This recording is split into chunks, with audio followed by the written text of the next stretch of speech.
I am Dr. Bart Rademacher, Prescription for Your Transformation, Real People, Real Conversations, and Real Success. And I'm actually in the world of personal development, and I feel very fortunate that I'm in that world, mainly because of all the incredible things that I'm learning consistently and constantly. And it's giving me that opportunity as well to coach other people and teach other people with that as well. And so today was pretty amazing because I underwent this assessment. I love assessments. It's all about understanding who you are. What are you all about? It's that self-awareness. I learned a concept today that, the best leaders in the world are the ones that are really self-aware about themselves.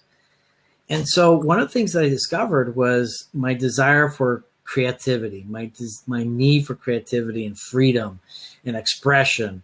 And all these things resonate with an amazing event that's happening in the desert every year. And what's exciting about this event, it's that place where you can just be yourself. It's called radical expression of self. But more importantly than that, it's where you develop your own expansion because of the people that you get exposed to the things that you get to be exposed to. And I think one of the most wonderful things, and my first burn was last year, was all the incredible artists out there and the way that they saw the world. And then you got a glimpse of another dimension, another possibility. The brilliance of these artists, comes out, shines out, and we get to experience that. And that's an incredible, magical treasure or gem for all of us. And so today, really excited to be starting off a series of interviews of these amazing artists and to discover from them, what is their message? What is it? What is their magic? What's their passion? And today to start off is Sprocket. Thank you so much for joining me today. Baba Yaga's house, and pretty amazing stuff that you're doing as well. So share with our listeners just a little bit about you and your art and what this all means for you. Sure. Hi, I'm Sprocket.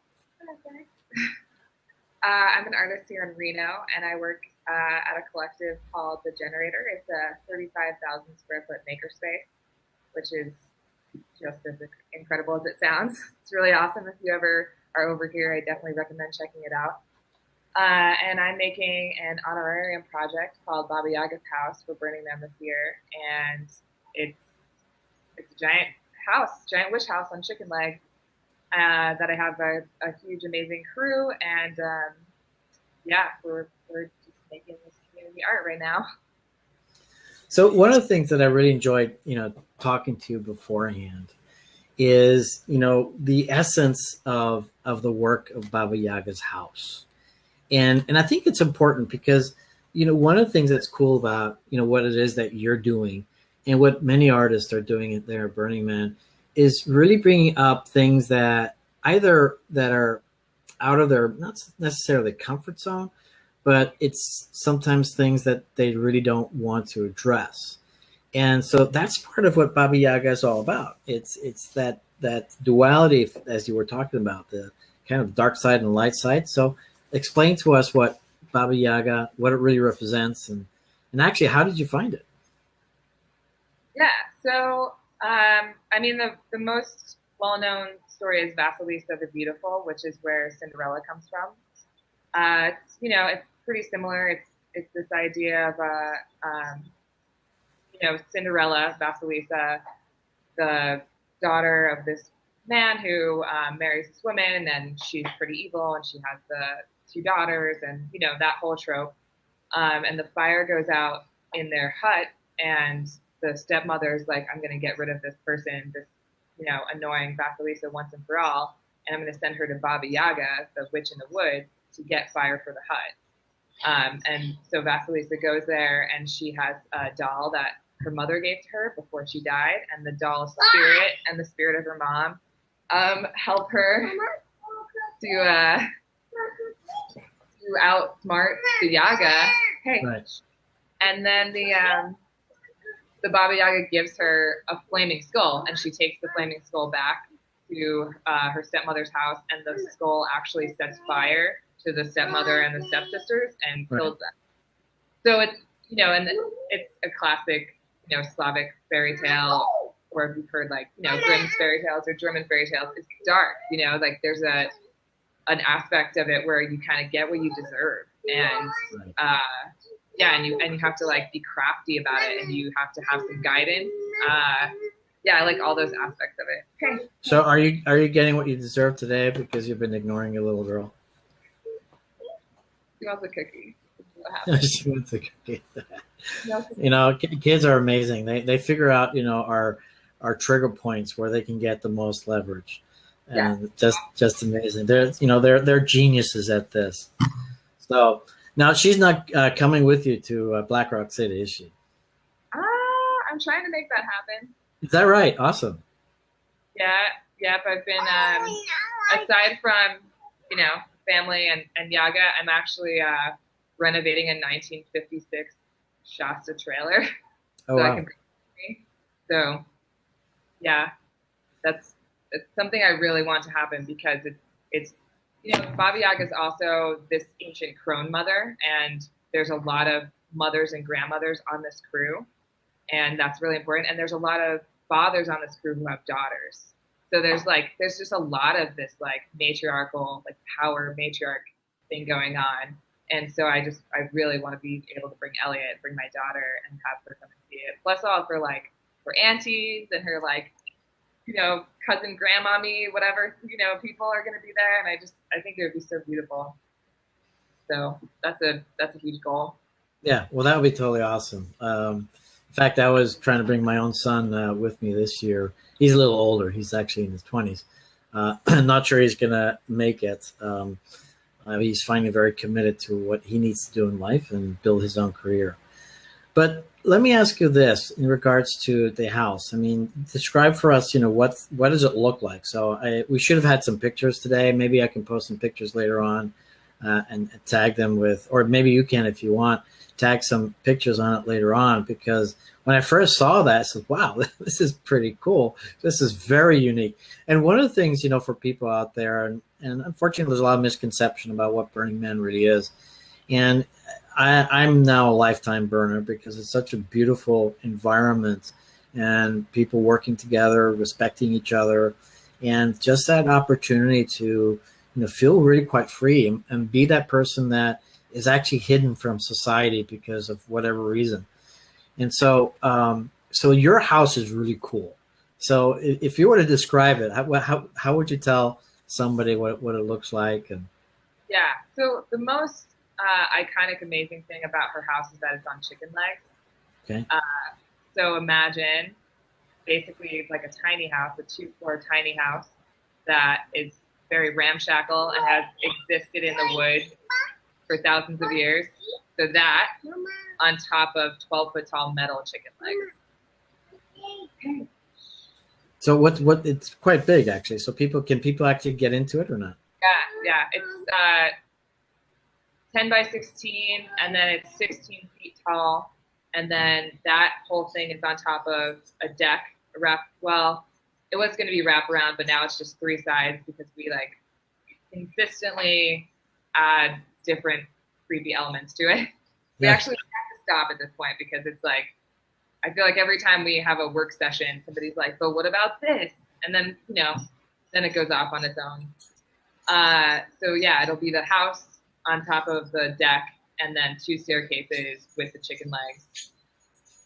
So is your background as an artist? I mean, are you designing the whole thing with everybody else's input, or, I mean, with drawings? And because that's not an easy and straightforward task, I'm sure. Yeah. So I actually have 0 formal art training. Absolutely none. Awesome. Even better. I took maybe 1 class in high school. And yeah, I mean, that's kind of one of the cool things about Burning Man, right? If you want to make art, I would suggest getting on some sort of crew, whether it's an art installation or it's an art car or it's a theme camp. There's a million ways that you can get involved, and then you'll meet the people who will, set you down on that path.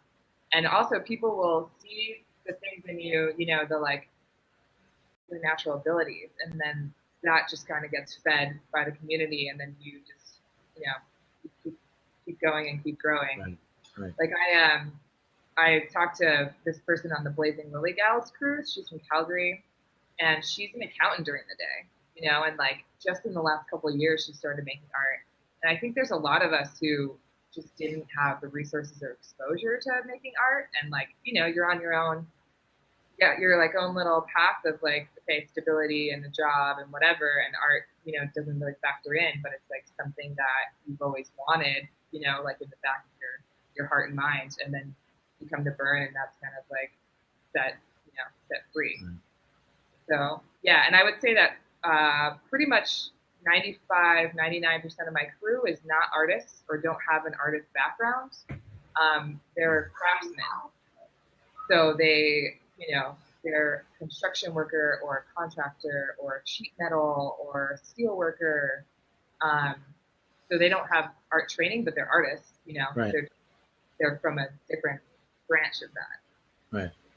Yeah, and it'll be, I guess, with a structure like that, you need to have a lot of great craftsmen together to build it so it's safe. Because one of the things that I like about, you know, the artwork in Burning Man, which, you know, distinguishes, which this art is distinguished from other art in that sense, is that you're expecting participation. And so this is a piece of work that people get to participate, not only beforehand putting it together or designing it, but then there's no spectators. And I think that that's pretty amazing. So in what way do people get to spectate? Let me rephrase it. In what way do people get to participate when they're there? Well, you know, there's some secrets that I won't fully reveal to you. But I will say that if you come by at dusk or at dawn, you'll have many ways in which to participate. All right, so dusk and dawn. I'm going to write a mental note. Yeah. What's a better time, dawn or dusk, or it doesn't matter? It's gonna, you know, it's gonna be whenever you find yourself out there, right? I mean, you know, you're gonna write it down and you're gonna plan, but right. One night the sun will have just set, and you'll walk by and you'll be like, oh, time to step into the Yaga house. Awesome. So do you have a location already, or are you just going to find a place when you get there? Well, we submitted where we prefer, and then the artery will let us know when we get there. So okay. We're looking at, you know, ideally somewhere in between Man and Temple. Okay. If you were there last year, we asked for kind of where the Salachi and the Phoenix were. Right. That's our preferred spot. So, you know, you got to work for it. So for people who are not familiar with Burning Man, and it's really a wonderful experience. And it actually took me 7 years to get there, and I heard all these amazing stories. And if there's any stories out there that anyone hears that kind of evokes a negative impression, you know, set those aside, because it's just a beautiful, beautiful experience where you get to be yourself. And I think what's neat about what you were sharing earlier is that, you know, you being, I consider you an artist, by the way. And that oftentimes, myself also being an artist, but a different kind, you know, the one thing that holds us back from, you know, delivering or manifesting our passion is a fear of rejection, the fear of what people are going to say. And in this kind of environment, you know, that's completely put aside, because it's purposely designed so that, you know, we can express, we can experiment, we can try things out. And what's beautiful, I think, is that it does challenge, you know, our perspective on the truths that we think we have, and opens the door for even a richer life. And so that's what I think is so neat about what it is that you're doing. And so people, again, who haven't been to Burning Man, there's a huge space in the center of the city. The city is almost like a horseshoe shape with a central area, and all the artwork is spread around in that area. And so you get to walk on the desert, really fine sand, and just see all the different things. And my first burn was last year, and I was trying to race and see as much as I could, and realized at the end that I only saw a very small fraction of everything that's out there. It's the stuff out there is just unbelievable. And so I'm really excited to have you come. So, but it takes a lot of work, a lot of people working together, and that's probably a pretty neat experience in itself. Yeah, I mean, making art and community is my absolute favorite thing. I love that. It makes me so happy. We have a very multi-generational crew. Hmm. So seeing my daughter, who's 2, like, and she has her own like little fake impact driver, and she's like fake screwing in stuff, and then I have like other, members on the crew who are like in their 50s and 60s or even older, and they are like using a nail gun for the first time, like an express nail gun. And then, it's just a wide variety, and it feels so natural and so tribe, and we all bring something different. And we're all, we're doing this in a really different way because we have 9 to 5 jobs and we have kids and we have other responsibilities. And then I think when you're younger, you get to go to the bar, you get to go to shows, you have different outlets. But for us, it's like our time spent with our friends, spent together, is building this project in this daily space. And it just helps you because you get lost and you feel like you're a worker or you feel like you're a parent, or you're a partner, and like to have another facet of yourself in another role is really refreshing. Like every time I come back from the studio, I'm really exhausted, but I also like have so much more gratitude for my family and like for my community and for Reno, and it's just like I just need that like put into perspective for Right. me. So You that's know, and I think that's lacking in so many people's lives. Honestly, I think we get so caught up in the daily routine that oftentimes we just have to escape, and the way we escape is probably either watching sports, going to the bar, watching a movie, that kind of thing. And nothing, not to knock any of these things down, because truly there is that benefit of kind of time out, relaxing. But the truth is that we are human beings of being something, and of meaning, and having a purpose. And so what's cool about this and what you're doing with a group of people is you're creating something. It has a purpose. It has a meaning. It might even just be short lived, but for now, it gives a much more wealth and fulfillment and happiness, I think, because you're doing this. I mean, what are your thoughts on that? Yeah, absolutely. I mean, we've all gotten so close, and it's just another support. It's Right. another little family, another place where you can go and talk about your problems and have your own buddies. That's just it's separate from your Right. family member. Um, and gosh, I just value them so much. Like really looking at my crew working together, like yeah, it makes me want to cry.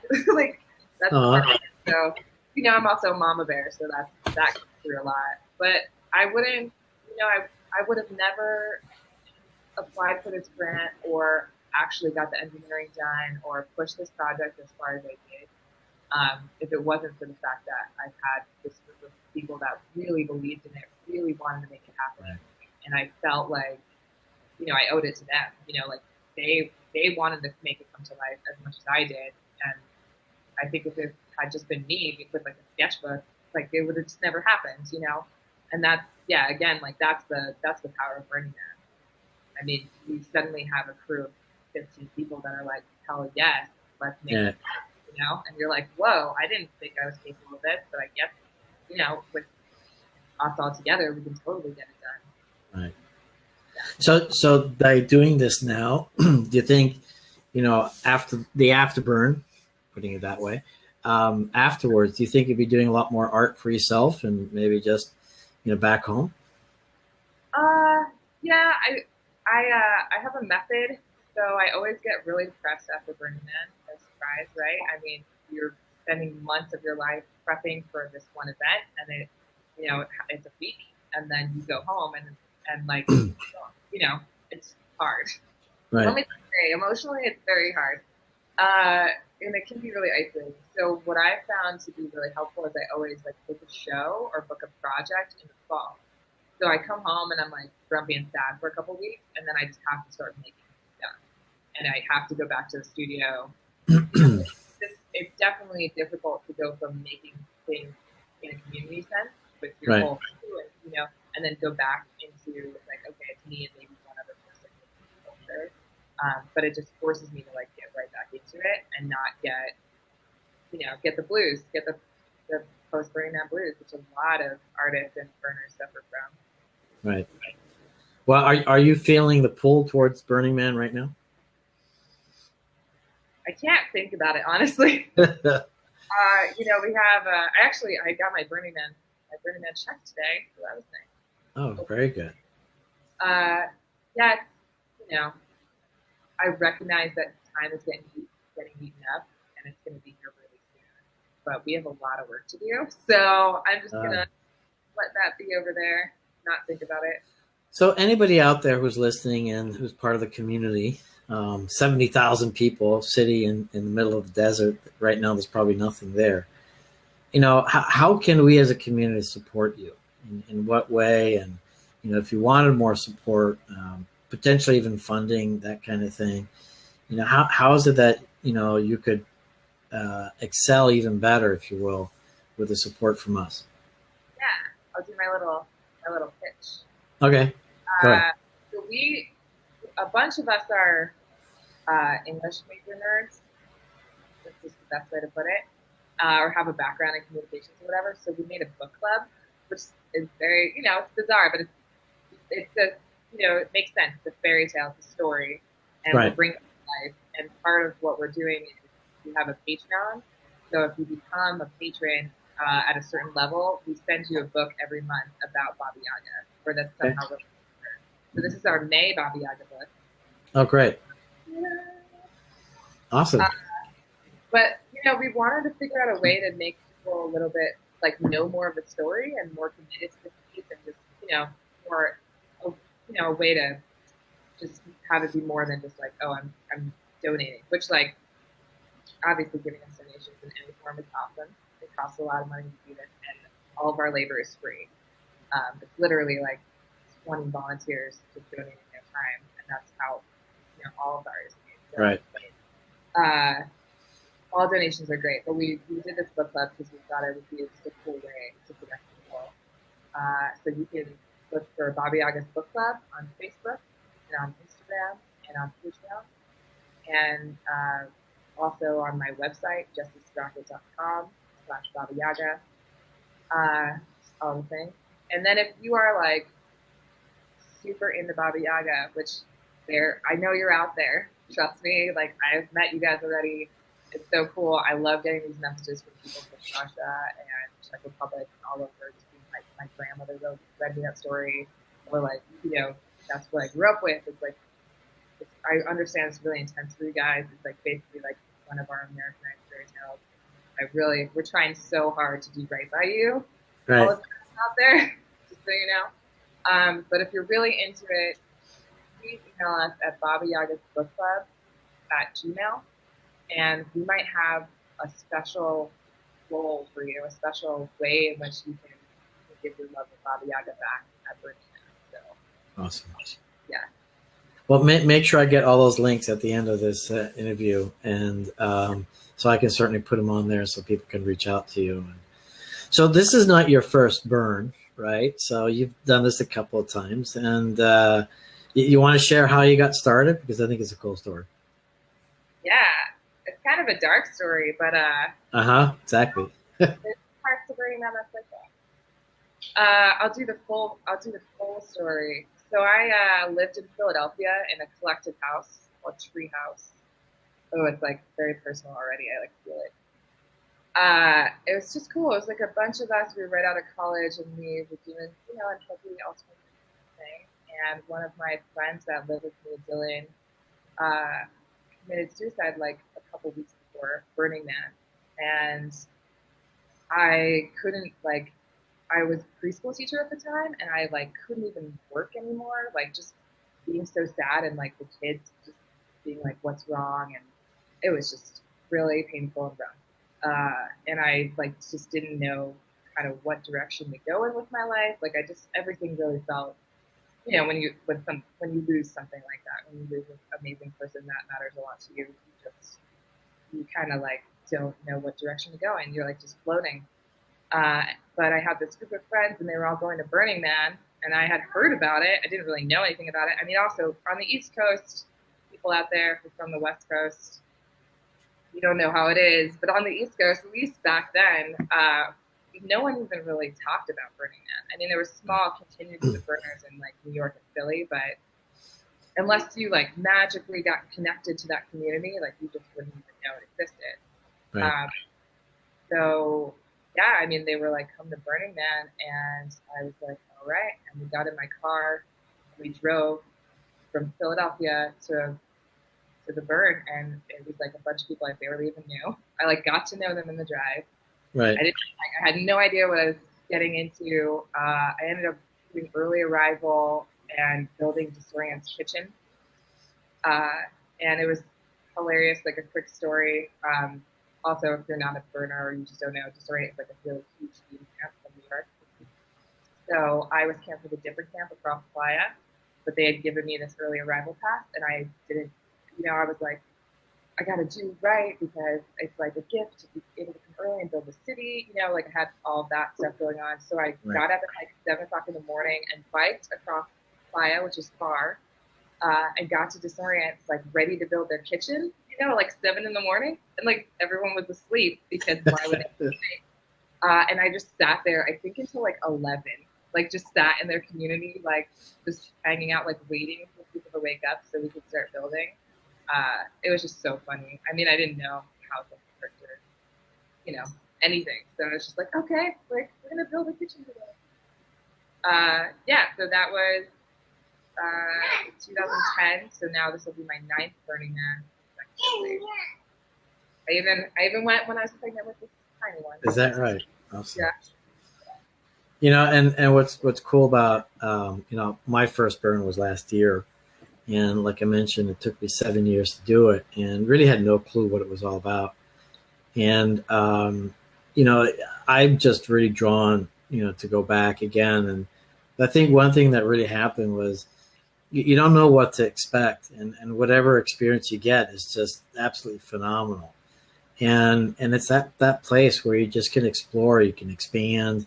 The unexpected is going to happen. And that's where all the treasures are, the people that you get to meet and the amazing music. And, when you go there and again, all the burners will appreciate this, but all the art cars that are out there that are crazy shapes. I saw a shark the other day, crossing the playa, and pirate ships and dragons and just amazing stuff. And, it's just an adult playground in that sense of all the amazing things that you can experience and see. But the best part is the unexpected. And there was a telephone booth last year, and it was a conversation with God, and that was great.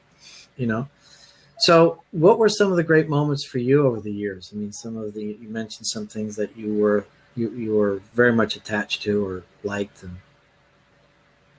Yeah, I mean, there's always, one or two art projects that you really resonate with, and then there's always those accidental moments. There's there's so many stories. I mean, 9 burns now. It's like a lot. It's a lot. But it's cool. You just, you have random kismet things. Like I met this guy in Kentucky like years ago, and then he randomly was walking by my camp in like 2011, and he was like, "Whoa, Sprocket!" And we like had this awesome moment, and we're like hugging, and I'm like, "Haven't seen you in so long." And then the magic carpet art card goes by, and a bunch of my other friends are on it, and they're like screaming out to me like, "Sprocket, we're gonna go get ice cream!" And I think her ice cream only happens for an hour, whatever. So they were like all floating on this magic carpet to get ice cream, and I like looked at Vinny. Oh my man, like I really want to connect with you, but I also want to jump on this magic carpet. And he was like, just go on the carpet, and I'll find you later. And I don't even know. It sounds so silly, but like those tiny moments of just internet magic, you just can't. right. Yeah, and again, but you have to be prepared, right? I mean, it's. I remember one night, I went with a group of people, and they had a very specific plan. We were going to go to the Cirque du Soleil camp. I don't know if you went there with the globes or the igloos. And so we danced all night, but I was totally unprepared for that because I didn't have any water with me. And so for about 5 hours in this environment with nothing to drink is little dangerous, I guess. So you have to be totally prepared for going to the burn. Yeah, radical self-reliance. Please don't show up if you don't have Yeah. it. Yeah, I mean, I love that about it. I mean, it's an environment that wants to, that's why we have the whole city. Like, it's a harsh environment. And at any moment, you can have a whiteout or you can have like trapped. Right. And it's really hot, and the playa, is just taking every bit of moisture from you. So, yeah, you gotta, my advice is like in your backpack, have water, have applesauce, have some pineapple, have a Cliff Bar, have your dust mask, goggles, baby wipes, and your size and a knife. I mean, I think with that, you're pretty okay. Have a cup, because a cup can be, you can accept food and you can accept drinks or, a bunch of different things. So, Yeah, which one of all the cool. weird if you haven't been a Burning Man, but trust me, that's good advice. Yeah, yeah. One of the cool things about Burning Man is there's no money exchange. It's all by gifting, and so you have so many places you can go to, and they're serving food or drinks or other kinds of beverages, and that's a neat thing. But I think what was key for me too is you know in this world, perhaps a lot of us haven't really quite learned how to take responsibility for our lives. And that's what's interesting in Burning Man is that you're on your own. I mean, yeah, you could work with the community and help the community, but at the end of the day, you still have to be responsible for yourself. And so my question for you, I mean, what are some of the things that you've brought home for you, for yourself, having gone there, besides having a great community and tribe that you get to work with, but also just personally, I mean, how has that changed you in your life? I mean, I think the burn really reveals a lot to us, right? You're in this harsh environment, and you get dehydrated really quickly, and hot quickly, and it really pushes a lot of buttons. And it also, like, I always have at least one day that is it's just not a good day. Right. There's just one day where like nothing's going right, and it's really difficult, and it's usually like when I've been there for like 4 or 5 days already, and I'm like you just get to a level of dehydration and exhaustion. And like those are the moments when you kind of hit a wall and it's really obvious, and then you have to make a choice, right? Like you're going to lash out at people around you, or you're going to get really grumpy, or you're going to get really upset, and all of that's fine, and you just have to have a certain level of like witnessing that, understanding, and then moving forward. Um, yeah, it's always a moment when I have to kind of make a choice about what direction I'm going to go in, Right. and I mood, and then you know I feel like that helps to like unlock a new piece of myself. So as we're wrapping up, you know, with that, what you just said just now being important, um, in this harsh environment, you get to discover yourself, and what I like what you shared with me, before the show was exposing that dark side, exposing that part that perhaps we don't really want to see. And if we're smart enough and we can outsmart that dark side, then we can overcome.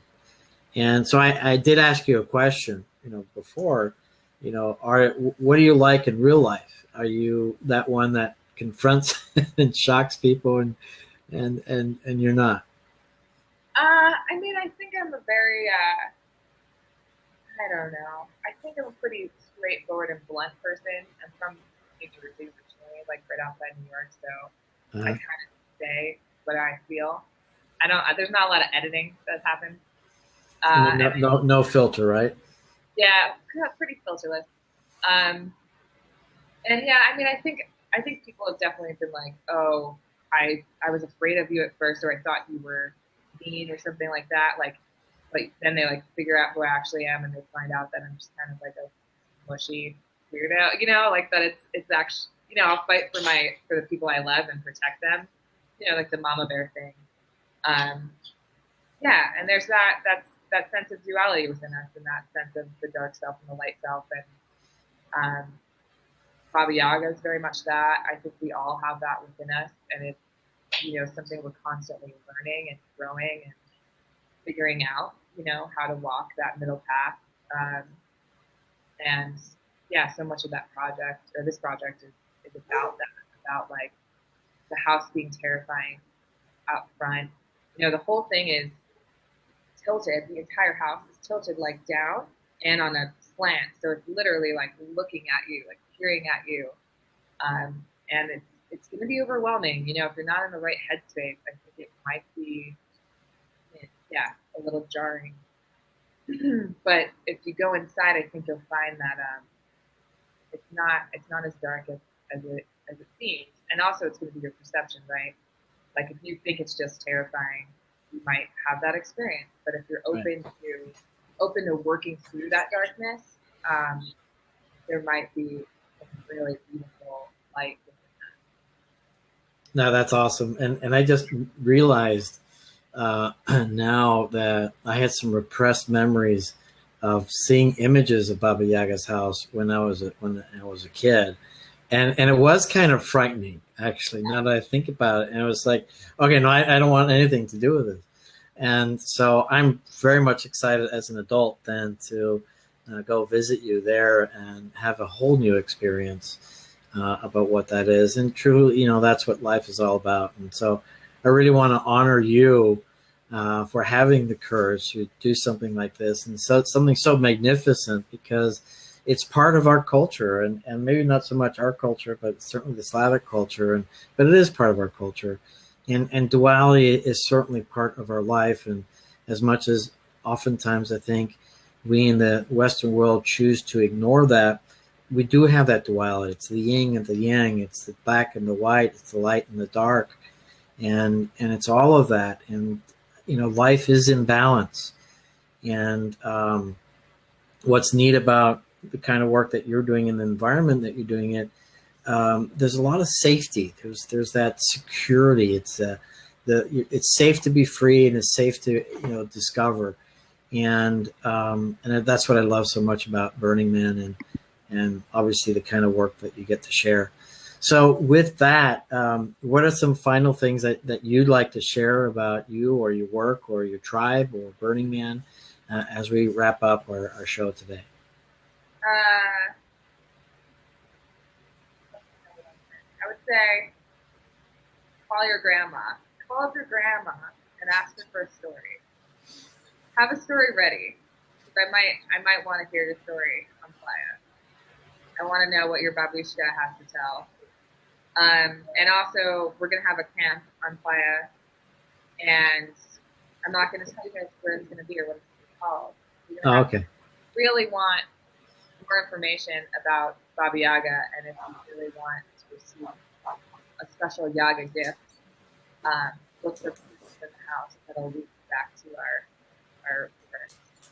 I love it. Absolutely. So everybody going to Burning Man, go find Baba Yaga, go find the camp, and it'll be an amazing gift. So Sprocket and Elliot out there, thank you so much. Really honored today that I get to interview you, being the first artist from Burning Man that I get to interview on this platform. This platform means a lot for me. It's about sharing the message of the rest of the world to the world. It's that way that we get to experience different things that we didn't know were out there, simply because this is what that platform's all about.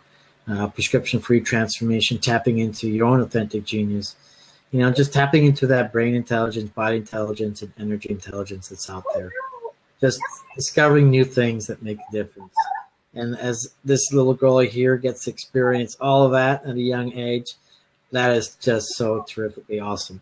So again, Elliot and Sprocket, thank you so much. I look forward to meeting you both at the playa. And Sammy, just take it away. Let's wrap it up.